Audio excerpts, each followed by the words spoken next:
Okay, maybe we have some questions still on this time after the break.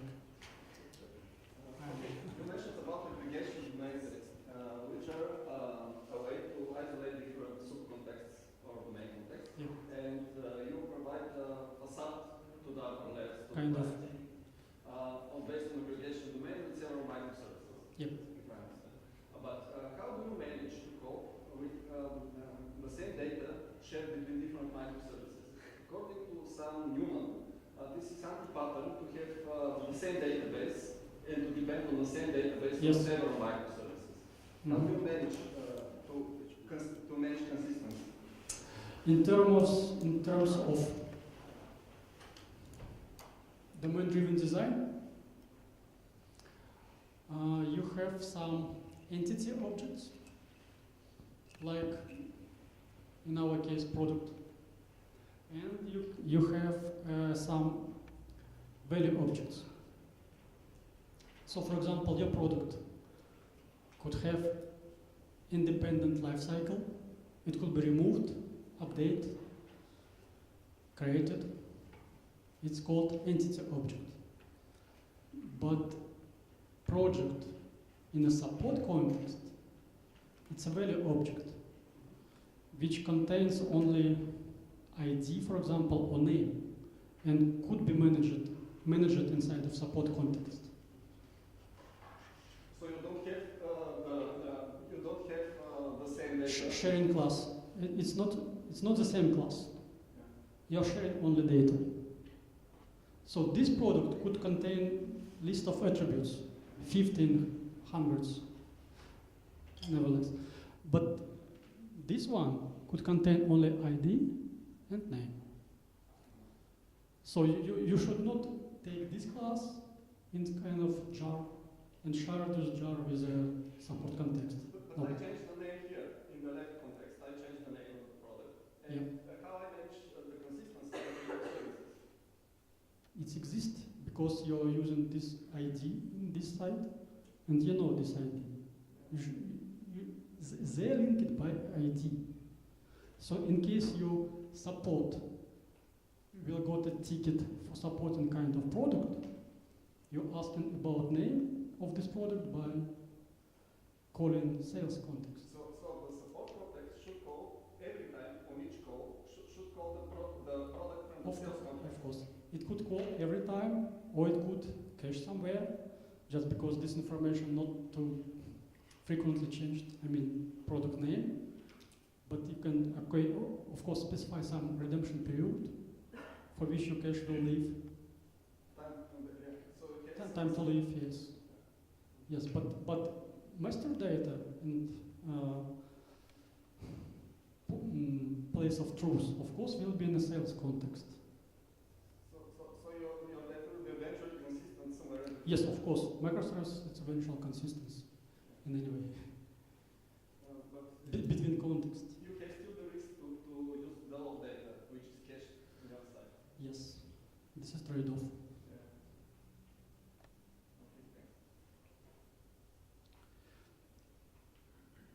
Okay, we talked about configuration management and another interesting topic, fault tolerance. Example. Let's imagine you have this aggregation layer on top of this, managed by Tomcat, Jetty anyway. And this aggregation layer need to call for dependencies, for aggregate response of them and return to user.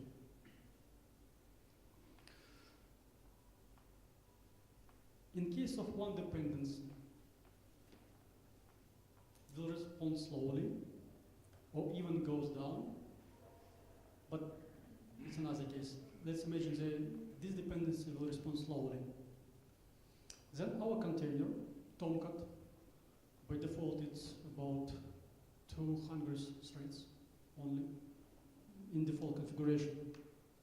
And in case of frequent high load, for example, 50, 100 requests per second,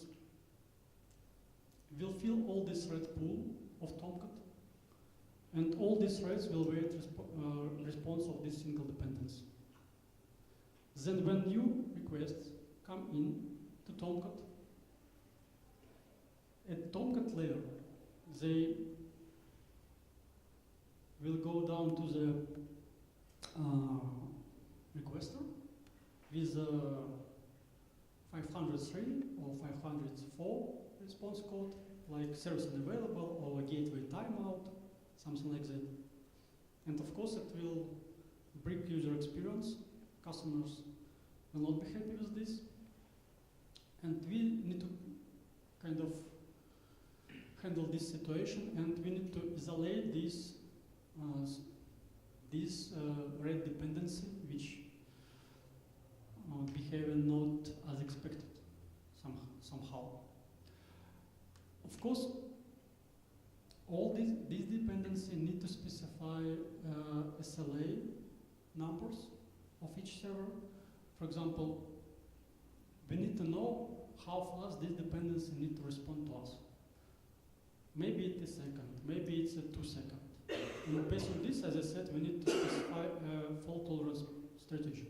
For example, if this dependency will not respond to us in a second, as their specificity, we need to drop connection some kind, if it's possible, and return to customer results from a cache, for example, or kind of fallback method. So if, back to our support example, support ask the product from sales context, and sales context will not respond to us in a second, we need to take this product name from a cache. So we need, first of all, isolate this dependency, and we need to specify SLA agreement for each dependency. And this one is quite interesting topic, just because in case we have lots of dependency, it's a rough numbers and average numbers. For example, we have SETA dependency and SETA services with SLA 4 nines. But in case we multiply these SETA dependencies on 4 nines, it means that resulting availability of our aggregation layer will be 99.7. And in uptime, we will have 2 more hours in a downtime per month. And in case of highly loaded servers, it means that for 1 million of requests, we will have 3,000 of failed requests.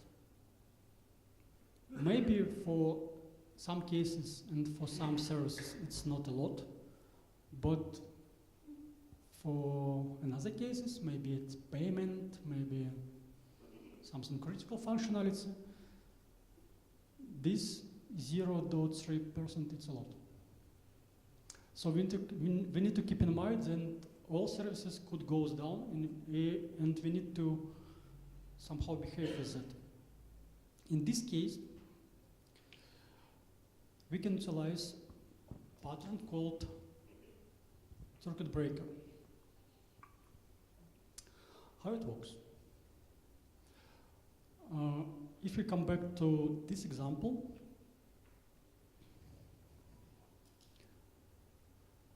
everything fine when all dependencies are green and responding as usual, as we expected.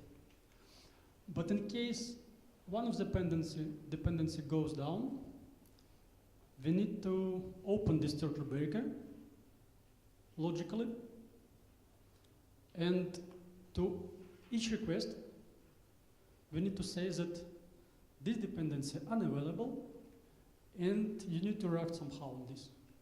But we can handle your request.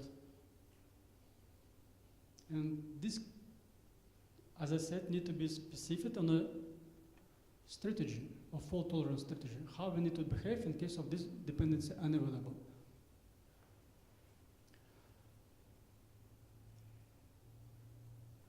I can show you how it works in Netflix.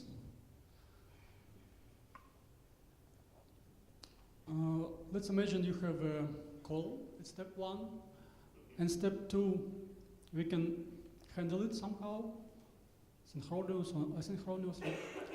Then in the code, we are going to circuit breaker and see if the circle closed, we are going next. This first step particularly regarding isolation. So we can, on the Tomcat level, on a machine level, isolate all calls, all requests to our particular dependency in a limited kind of threads. So we can say it. So for calling this dependency, we can use only these 5 threads. And we cannot go utilize more threads. Just because in case we utilize all threads, this could affect other calls.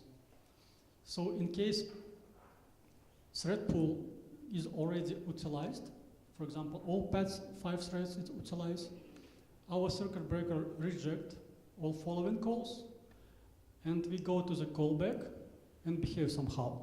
Maybe we can respond with the cached results, maybe we can respond with the empty results.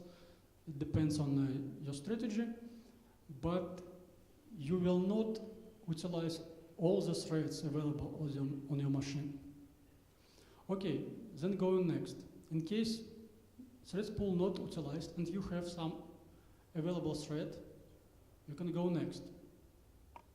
Step 5. At this step, you can specify some timeout. Let's imagine your service said, your dependency said that this dependency need to respond in 1 second. In case this dependency will not respond in 1 second, you can raise a timeout and then again go to callback and respond with some cached results or something like that. But in case your dependency responds well, you can go to step 6. When you can mark that dependency responds well in an appropriate time, but in this step you can count your latency. And in case your latency again some not show some unexpected number, you can increment your counter, and in case you have maybe 2, maybe 3 kind of requests which was responded not in an expected number, you can again open your circuit in step 3 and break the whole cycle and just respond quickly for all other requests coming to this dependency. Is it clear enough, or maybe not too clear? Yes, clear? So as I said, in this case, you isolated your dependency. And your dependency loading, your dependency response time doesn't affect all other dependency. And your aggregation layer can behave as expected and can respond in an expected way. So this is the example. We have few dependencies. For each dependency, we can specify a thread pool available. And in case this thread pool utilized, we just go to the fallback and respond with, for example, cached results. Do you have the same thread pool or several thread pools? Several thread pools. Yeah. For each dependency, separate thread pool. Here is an example, a bit more detailed. So in case dependency I, thread pool utilized fully, then dependency AAM will respond in any way. We just will not get the video, but page will show it. Somehow, user just got an exception that, or some warning message that video is not available, but you will be logged on a site, you will got the page, you got the UI, and then depends on your page logic. This block will be refreshed in a few minutes, or maybe again you got response from a cache, something like that, but overall user experience will not be broken.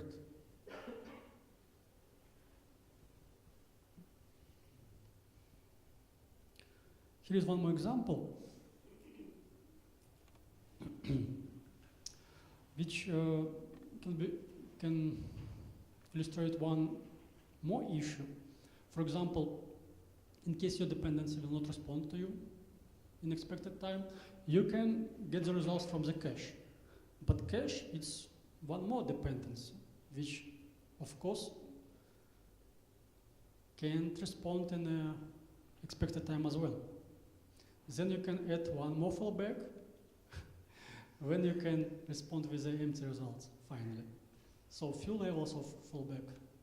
Again, as I said, it highly depends and highly relies on your fault tolerance strategy and on particular entity.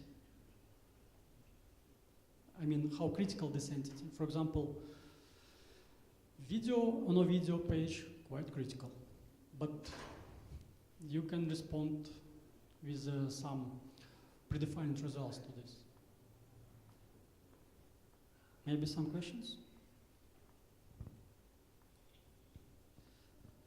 Okay, go forward. One more pattern which we can utilize called as a request collapsing. What is about? Again, when we have high loaded system with a lot of call, in a usual situation, all these calls go through your aggregation layer to your services. But in case you have really high load, you can, and of course, depends on the situation, you can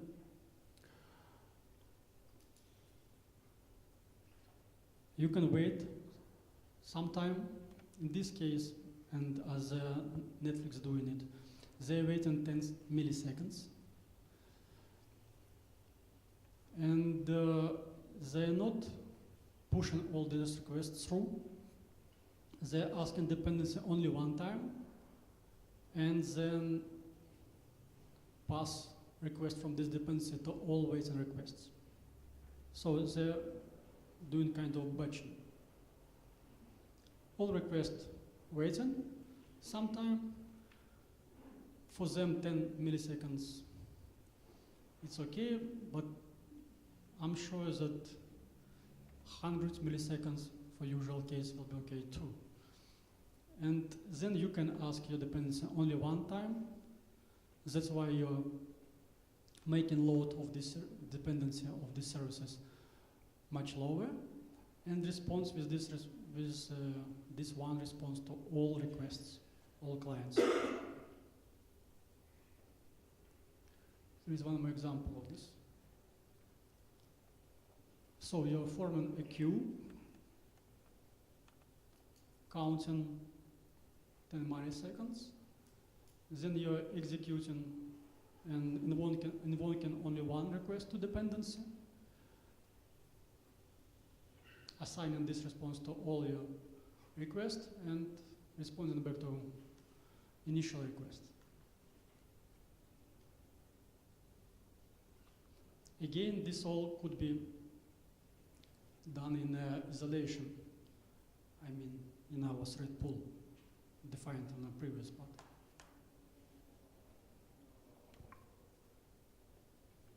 Do you have questions? No? Okay, one more pain point of microservices is API versioning. When we need it and why we need it. Of course, in case you're doing microservices and in case you will do microservices, consumers of your services will highly rely on a contract specified by you. And in case this contract will change, something can be broke on your consumers. Maybe you will add a group during your authentication process. I mean, you had username, password, and now you are going to add a group. This means your authentication process will be break. And you need to set for your consumers that your API now changed and they need to use a new version of this API. How we can do it? We have few options. Usual options, and maybe all of you already saw it. When you specify a version inside of URI, like REST / version 3 / get user or user, something like that. Another option, you can specify version in a media type, in a header, custom header. You can name a host name with a new version and just switch your request to this host name. Or you can use a query string like a data parameter inside of your URI. So this is how it looks inside of URL. Some vendors use it already. So you can use it inside of URL or inside of query parameter. But this query parameter not always work in proxy servers, not on all. And some proxy server may cache it, and just it will be no difference between URLs with the query parameters. So it's better to use this version inside of URL. As I said, another options use media type for these purposes. So we specify like version 2 or like this one. And then all services and consumers will behave based on this version. Or ask initial service using this media type provided. One more option using custom header. And the Netflix approach. Actually, they said that they're developing their API in the mind that it could be changed, and all consumers of the API need to behave in a way that this API could be changed in any time. And consumers need to be developed keeping this in mind. So they said they will not provide any versioning in the API. Actually, it's not true for some reason, but in most presentations they said that your API and the API need to be developed in a universal way. So introducing new attribute or removing attribute should not affect your consumer's logic.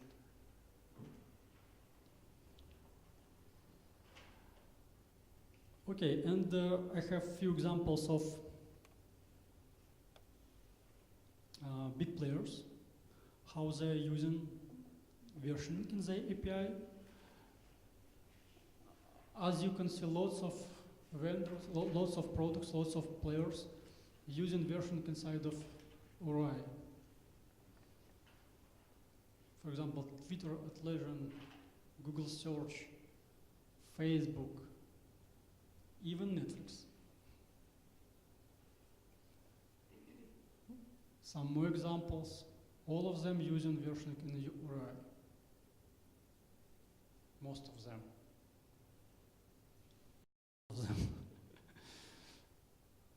And having this in mind, we can assume that it could be an issue, just because if you need to switch to new version of your service, you need to change an endpoint somewhere inside of your service. Is it possible to make it dynamically discoverable? New URL. Like in Aggregation applications, anything Yeah, but it could utilize configuration management somehow, but it's better to, actually it's hard to build your domain model already as it should be, and you always will extend it somehow. But it's better to, for me even, to follow this approach, which Network said, and try to make an API and consume this API in a way when you will not break anything. It's hard, but it's much flexible than changing your URI every time when new version released. Of course, it could be changed only for major version, which not backward compatible, but for minor versions, it's better to stick to one URL all the time. So if you have a lot of changes, you will keep all of them backward compatibility manner? Of course, most of changes need to be in backward compatible just because you have lots of dependencies. They become not optimal. They become not optimal. Or there may be a lot of things that are just for backward compatibility. Yes, yes. If you have lots of changes, it must be backwards compatible. But if you're going to release something not backward compatible, then you can utilize this version, and all consumers need to apply this logic, apply this new contract to their services. Trade-off again. But dynamic discovery is better. Yes, but as I said, you cannot add the dynamic discover for particular endpoint. You only can specify address of your endpoint, API, port number, and so on. But this part, you need to configure somewhere. It could be dynamically discovered using hypermedia as the engine application state with You mean HTS? Yes. Something like that? Yes, it could be discovered. But This it's, is the whole idea behind level 3 maturity. yeah, but it's, as I said, it's special logic at your service side. When you need to parse response, you need to go through these links and so on. But as I said, for example, you need to give a product page or product information. For these purposes, you need to call some index page or index REST, which respond to you with specific URLs. Yes, we can call it not always, but during some time, but maybe it could solve this issue. Yeah, I agree. Okay, regarding versioning, this slide should be hard, it's not ready. But actually I can discuss it a bit without slides if you have questions. For example, how to deploy microservices, how to scale them, and how to organize infrastructure. It's strange, but actually the slides not exist. Forgot about it. Man in black. Okay, actually this is pretty it, what I wanted to say to you. Maybe you have some question after all.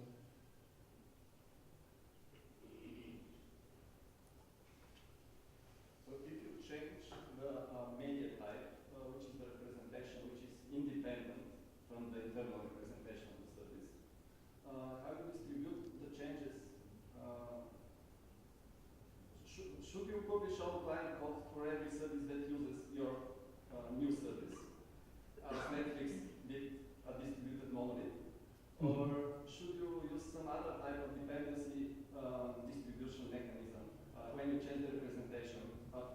microservice, how other clients understand and may generate their code or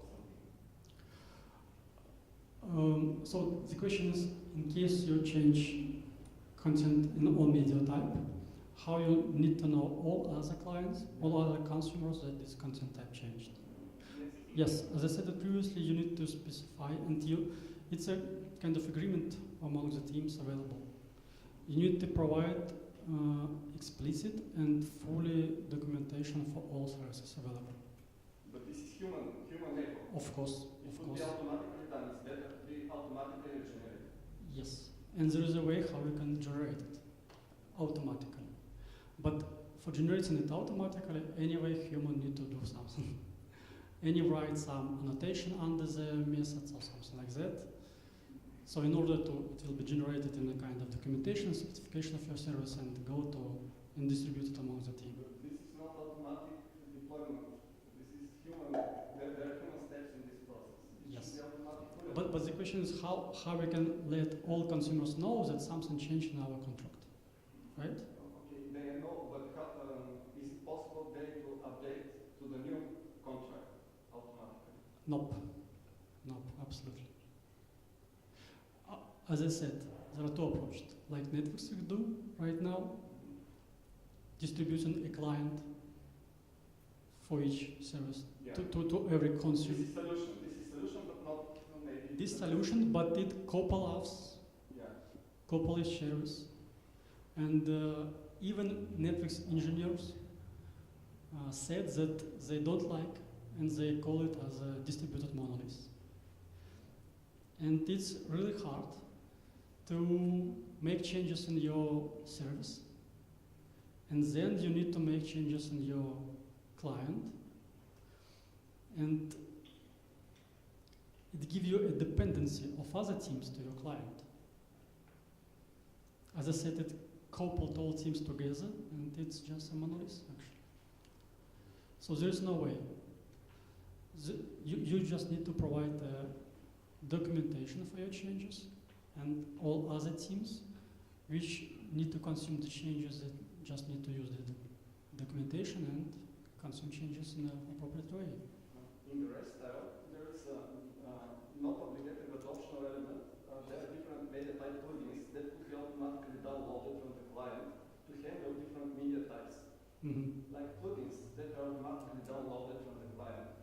It's similar. Similar to distributed monoliths, yes. So this is optional element of REST architecture. Yes. It's also Russian. As I said, there are two options. You can be coupled using your approach or using clients or kind of, or you could absolutely decoupled using documentation and utilize new functionality by using this documentation and writing their own client. So my suggestion to write client not by original team, but consumers. They could be a group of consumers, and they could share this library, but this client should not be written by original team. Another way, you will be too coupled to this team and to their release cycle, to their backlog, to their priorities, and so on. Yeah? But you will be coupled only to the media type changes, not to the internal implementation changes. Yes, but in case we will have a version number in a media type, we will couple it to this anyway. Yeah. So you will wait while original team make a changes in the client, make support of this new version, of new fields, new functionality. Again, you will depend on them. One more question. Yeah, I would like to ask how the ways of communication between services and how this affects performance. Do you understand the question? Ways of communication between services and performance? Yeah, and how this communication affects performance, like some kind of general overview of how the services communicate with each other. I guess there are several ways, and how impact they have on performance? If you can summarize. Maybe I Okay, so the question is how the service communicate among available services and how it can affect performance.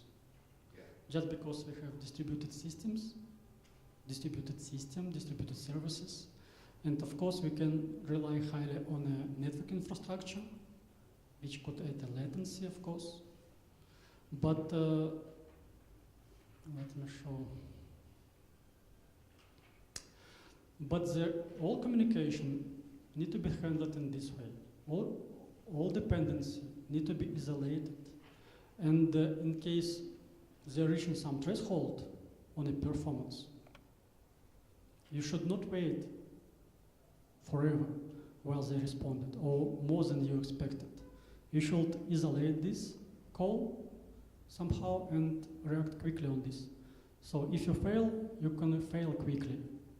I mean, all aggregation layer, if one of the dependency. You need to fail quickly, or you need to substitute response with some static response, with some caching response, with some empty response. So in case of performance threshold reached, you need to act on this, taking results somewhere else. Maybe from another service, maybe from cache. Yeah, my question was rather, what are the concrete ways should services communicate with each other, and in what concrete ways they communicate? What do they use events? Do they use HTTP? What means they use to communicate? Should they communicate directly or not? Yep. You can utilize event sourcing, of course, in addition to HTTP. It's all about consistency of your services. And in each particular case, you can choose different ways of communication. You can even ask any sockets. It's quite a lot. So it depends on your implementation. Yep. I have a question regarding fault tolerance again. So what if we will have several services, microservices, and let's say we have some service bus in order to make it all together. And Service bus or message bus? Message bus, just an idea. Because ESB already anti-pattern for microservices. Yeah, but the question is actually, how would you suggest to organize transactions in a microservices architecture? Because usually it's the main pain when you try to break down your application to several services, and you don't have something like SA transactions, distributed transactions. You have to think about some compensatory models. So, what would you suggest in this case? As you said, it will be distributed transaction in case of huge amount of entities which need to be updated and which handled by separate services. But it's better to make all calls atomic as much as possible. But in case you have no possibility to do this, you can make distributed transaction, of course. It could be utilized by, some approaches, like you said, distributed transactions, where you make a lock on some records distributedly, and only after response you will unlock them. There is a patterns for this. I can't name it right now, I don't remember. But it's called as but it looks as distributed locks among involved entities. So it's again a trade-off. It will not too fast as in Monolith, and it's a bit of complexity just because you need to lock some records or some services. And again, it relies on the logic of this lock, distributed lock, just because you need to share this lock among all involved services. But it's microservice fault. There is nothing else proposed. So it looks like a distributed log for all involved services and for all particular entities involved. Okay, maybe some more questions? Yep. You have a lot of thread pools because you have for each dependency you have thread pool, as I understood. Yep. So you have a lot of thread pools and a lot of concurrency going there. Yep. It's definitely not non-blocking. Yep. So if you They isolated yeah. each other Yeah. from So each other. if you need low latency, probably this is not the best architectural style because low latency means non-blocking. They are non-blocking. These thread pools Yep. have a lot of threads. Yes, but they are not blocking each other. Hmm? They're not blocking each other. Nope. This picture showed. So even inside of each pool, they're not blocking each other. Just because this one is a separate request of this method invocation. But how many processor units do you have? What? How many processor units do you have? How many? It depends on your physical machine and your expectation of possible dependencies. So of course you need to utilize it as much as you have open threads. You can't create hundreds of thousands already concurrent requests. Of course you need to play with available threads and distribute these pools among all available threads. What is the ratio between processor hybrid threads and threads in the thread pools? 1 to 1 or something? Okay, it's again depends on your expectation and your latency, your service performance, and so on. So in some cases, you can allow to make it only one core. For some other case, it should be more cores. It all depends on the case. Because you need a lot of threads Yes. in order to have separate thread pools. So the idea is that you are limited in a physical layer, on a core. Yeah. Yeah, yes. That's right. In a core level, you're limited by number of cores. And as I said, it's all depends on your physical machine and on the possibility to make concurrent call on a physical layer. But if you have 100 different microservices and thread pools by 10 threads or something, you need 1,000 different cores if you want one-to-one. Or otherwise you have some blocking. Some blocking on physical layer, Yeah. right? Which In is physical not layer, from low latency point of view. yes, yes. On physical layer will be blocked. But I'm not sure that it could be significant, of course, for some cases. But as I said, it's case by case should be chosen.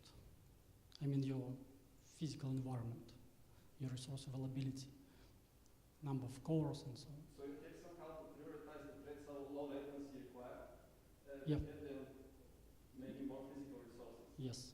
In case of, again, as I said, on a case. Yeah.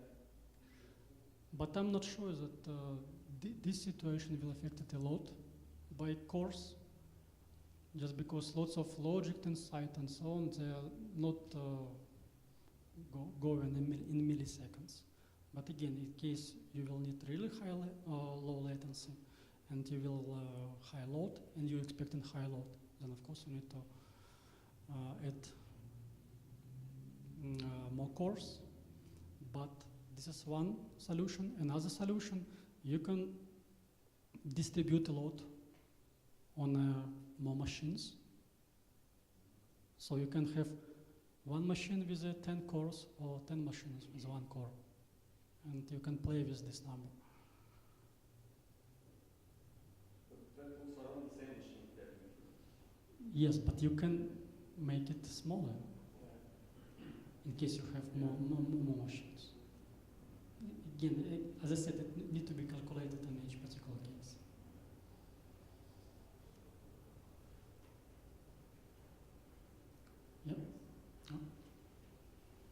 Some more questions?